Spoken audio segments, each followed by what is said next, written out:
Tenemos el siguiente circuito de una polarización por divisor de voltaje de un BJT y pues vamos a analizarlo. Lo primero que vamos a hacer es ubicar los parámetros. Tenemos una fuente de VCC de 18 volts, un par de resistencias en la base R1 y R2, las cuales valen 82 kilos y 22 kilos. También tenemos en el colector una resistencia de 5.6 kilos y una resistencia en el emisor de 1.2 kilos. La beta de 50. Para analizar una polarización por divisor de voltaje hay dos métodos, el método exacto y el método aproximado. Recordando el método aproximado, pues se requiere que se cumpla con una característica, es una condición. Si no se cumple, el método aproximado no funciona y hay un porqué. Entonces vamos a ver este circuito si funciona. Vamos a hacer los dos análisis y vamos a explicar la diferencia entre los dos. Vamos a comenzar por hacer el análisis exacto. Aquí no vamos a checar esa condición. Ok, antes de comenzar, cabe aclarar que lo ideal o lo que se recomienda cuando se va a hacer es que veamos si la condición se cumple. Si la condición se cumple, entonces nosotros nos evitamos el análisis exacto y nos vamos directamente al aproximado porque son muy cercanos. Si no se cumple hay una discrepancia. Entonces vamos a comenzar por hacer esa condición. Fíjense bien, la condición establece lo siguiente.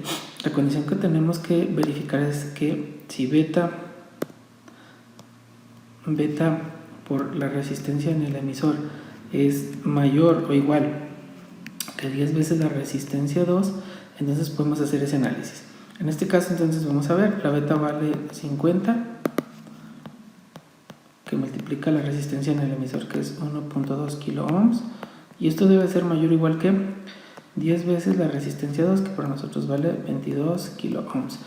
Entonces al hacer la multiplicación 50 por 1.2 nos resulta en 60 kilo ohms, y tendríamos que ser mayor o igual a este valor, que sería 10 por 22 nos da 220 kilo ohms. Esto no se cumple. En teoría no podemos hacer el mismo análisis, pero en este caso tendríamos que irnos por el análisis exacto. Para este ejercicio lo voy a hacer y vamos a ver esa discrepancia. ¿Qué pasa? Si esta condición sí se cumple, los valores que nos dan son muy cercanos o casi exactamente igual. En este caso vamos a ver, y que bueno que el ejercicio se presta, cómo es que varía y por qué es que no es bueno utilizar el método aproximado cuando la condición no se cumple. Entonces vamos a verlo, ya vimos que no, pero nos vamos a saltar eso y vamos a hacer el análisis. Si nos vamos en el análisis exacto, el primer parámetro que nosotros tenemos que obtener es lo siguiente. Según lo que ya se vio en las fórmulas, hay que obtener una resistencia de Thevenin, un circuito equivalente de Thevenin, que es una resistencia y un voltaje. Eso se hace a partir de unas fórmulas, como lo ya veníamos mencionando. Ya el análisis no lo vamos a hacer, sino que vamos a aplicar nuestras fórmulas. La resistencia de Thevenin entonces para nosotros es igual a la resistencia 1 en la base en paralelo con la resistencia 2. Con eso obtengo la resistencia de Thevenin. Esto pues es igual a 82 kilo ohms, que es lo que vale la resistencia 1, en paralelo con 22 kilo ohms, que es la resistencia número 2. Entonces al hacer el paralelo, nosotros tendríamos que es 82 kilo ohms por 22 kilo ohms entre la suma de las dos, que nos darían 104 kilo ohms, y esto nos resulta en 17.35 kilo ohms. Esta es nuestra resistencia de Thevenin. Nuestro voltaje de Thevenin básicamente es un divisor de voltaje, y ese divisor de voltaje, como ya se vio, es el voltaje que tendríamos en la resistencia 2. Por lo tanto, la fórmula sería la resistencia 2 por VCC entre la suma de los dos voltajes, que sería R1 más R2. Y esto es igual a, pues son 22 kilos, que es lo que vale R2, que multiplica a VCC, que no lo observe, pero VCC es igual a 18 volts. 18 volts entre la suma, y ya mencionábamos esta suma, son 104 kilo ohms. Esto nos da como resultado un voltaje de Thevenin de 3. Que sea un poquito más clarito, 3.81 volts. Hasta ahí lo único que hacemos fue generar un circuito equivalente, y a partir de ahí las fórmulas que se sacan, igual con las mallas y con el análisis que se ha manejado, tendríamos que un voltaje o una corriente de base, que es el primer parámetro que siempre tratamos de buscar.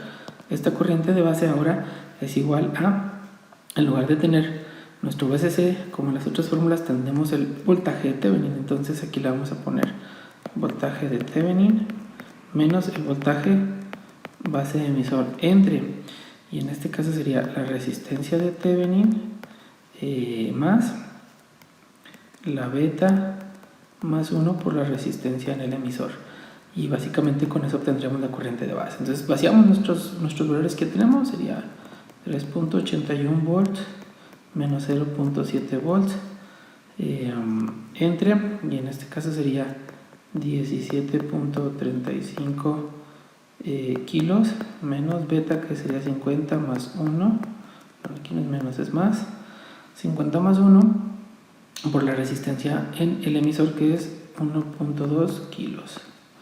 Y pues de manera general nuestra corriente de base nos sería igual a 39.6 microamperes. Aquí vamos a cuidar 39.6. y así tenemos el primer parámetro que estábamos buscando, que es la corriente de base. Para este ejemplo no me voy a ahondar en sacar los demás parámetros, puesto que en los dos ejemplos o videos anteriores ya vimos cómo se hace. Aquí me voy a enfocar para tratar de ver los dos análisis y los parámetros básicos que siempre se necesitan, que es corriente de base, corriente de colector y voltaje colector emisor. En este caso entonces pues ya tenemos la corriente de base. Ahora la corriente de colector, como bien sabemos, pues básicamente es la beta IB. Por lo tanto entonces tendremos que es 50 que multiplica a 39.6 microamperes, y esto nos resulta que IC sería igual a 1.98 miliamperes, y ya sabemos que es aproximación a la corriente en el emisor, que es el otro parámetro. Y finalmente el voltaje colector emisor, por la fórmula que ya sabemos, sería voltaje colector. Aquí sí lo utilizamos porque es la malla de salida, la malla de entrada o el voltaje de Thevenin ya no tiene influencia, y sería IC por RC, por RC más RE. Entonces nada más pues igual ponemos nuestros parámetros, voltaje colector emisor, nuestros valores serían 18 volts de voltaje colector, la corriente de colector que es 1.98 miliamperes por la resistencia de colector, que vale 5.6 kilos más la resistencia del emisor, que eran 1.2 kilos. Al hacer todos los cálculos nos resulta que el voltaje colector emisor es igual a 4.54 volts. Así sería nuestro resultado. Esto es el resultado correcto. Decíamos, si nos brincáramos los parámetros, hiciéramos aquí me regreso un poquito. Este fue nuestro análisis exacto. Eso es lo propio, y esto, para evitar que tengamos cualquier discrepancia, pues usamos este análisis. Pero el análisis aproximado es un poquito más rápido, no nos metemos en hacer este circuito equivalente, y entonces puede resultar en que haya como un cierto error, pero nos ayuda porque es una forma rápida. Entonces el análisis aproximado se hace de la siguiente manera, y lo vamos a hacer para ver cómo es que varía o cómo es que se modifica. En el análisis aproximado directamente el voltaje de base, de hecho lo tomamos como si fuera el voltaje de base, es equivalente como si fuera el voltaje de Thevenin. O sea, en realidad lo que hacemos sería hacer el divisor de voltaje directito. Ese es el divisor de voltaje. Entonces, como ya lo hicimos acá arriba, el divisor de voltaje era la resistencia 2 por VCC entre la resistencia 1 más la resistencia 2, y yo ya vi, en este caso ese voltaje nos dio tanto como, a ver dónde está, 3.81 volts. Así nos va a dar, ¿no? Si lo hacemos 3.81, para no repetir cálculos, pero así se sacaría el voltaje de base. Y entonces empezamos a analizar, decimos, ok, muy bien, ya tengo ese voltaje de base, entonces tengo voltaje base emisor, y esto es igual al voltaje de base menos el voltaje de emisor. Eso es lo que establecemos. Así es como se analiza. Entonces, como tengo ese voltaje de base emisor, sería 0.7 volts, más bien despejo. ¿Cuáles parámetros ya tengo? Tengo el voltaje de base y tengo el voltaje base emisor. Entonces, con esto puedo calcular voltaje emisor. Voltaje emisor sería igual a voltaje de base menos voltaje base emisor. Por lo tanto, al calcularlo, el voltaje en el emisor me va a dar 3.81 volts menos 0.7 volts. Y por lo tanto, voltaje en el emisor me va a dar 3.01 volts. No, mentira, 3.01 no.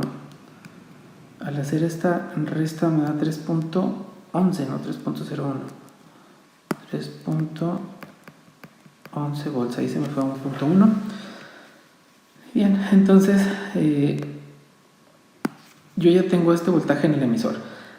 Con esto puedo calcular la corriente en el emisor. La corriente en el emisor, pues yo sé que sería resistencia en emisor. Faltó. Por ley de Ohm, sería voltaje en el emisor entre resistencia en el emisor. Así lo calcularíamos. Entonces sería 3.11 volts entre la resistencia en el emisor, que vale 1.2 kilo ohms, y al hacer el cociente pues me daría 2.59 miliamperes. Este es el procedimiento que seguiría si fuera aproximado. Calculo el voltaje en la base con esta fórmula que está aquí, y una vez que tengo eso, con esta fórmula del voltaje base emisor calculo el voltaje en el emisor, y con el voltaje en el emisor que me da saco la corriente en el emisor. Si se fijan, me estoy yendo como un poquito en otro orden, porque vamos a sacar primero la corriente en el emisor, y luego la corriente en el colector y la corriente en la base. Son los tres parámetros que sacamos con la primera malla, y es lo que estoy haciendo, pero me estoy yendo un poquito más rápido. Pues por otro lado, ¿no? En la aproximación, al sacar esta corriente en el emisor, yo ya sé que la corriente en el colector pues es la misma, es aproximada, 2.59 miliamperes. Pero también puedo calcular la corriente en la base. Decíamos que, bueno, si tenemos esta fórmula que IC es igual a beta IB, por lo tanto IB va a dar a IC entre la beta, por lo tanto sería 2.59, que no es tan necesario calcularla, miliamperes entre 50, que es lo que vale la beta. ¿Estamos? Y eso, a ver si es la beta 50, la verificamos, la confirmamos si es 50, y entonces sería 2.59 entre 50, nos da 51.8 microamperes. Finalmente, el voltaje colector emisor, pues ya sabemos que es igual a VCC menos IC por RC menos RE. Y se fijan, vamos con todas las fórmulas, las vamos utilizando de igual manera. Entonces serían 18 volts menos este valor que nos dio aquí de corriente en el colector, 2.59 miliamperes por 5.6 kilos, que es la resistencia en colector, menos 1.2 kilos, que es la resistencia en el emisor. Por lo tanto, al darnos este valor del voltaje colector emisor, con esta ecuación nos resulta que el voltaje colector emisor es igual a 3.88 volts. Con nuestro análisis aproximado, y veamos la discrepancia, fíjense bien, es 3.88 con el análisis aproximado, y con el análisis exacto nos dio 4.54, sí difiere. Entonces, por lo tanto, si la condición que yo planteo aquí no se cumple, esta condición no se cumple, pues entonces solamente la forma de resolverlo es con el análisis exacto. Si sí se cumpliera esta condición, nosotros nos podemos brincar y hacer este análisis aproximado que les fui explicando también paso a paso con estas fórmulas hasta llegar al voltaje colector emisor. El procedimiento es correcto, está bien, pero no nos da el resultado igual por lo que les mencionaba. La condición no se cumple y el análisis aproximado no debió de haber sido. Utilicé este ejercicio de esta manera para ver los dos análisis y también aprovechar a ver la diferencia cuando esa condición no se satisface.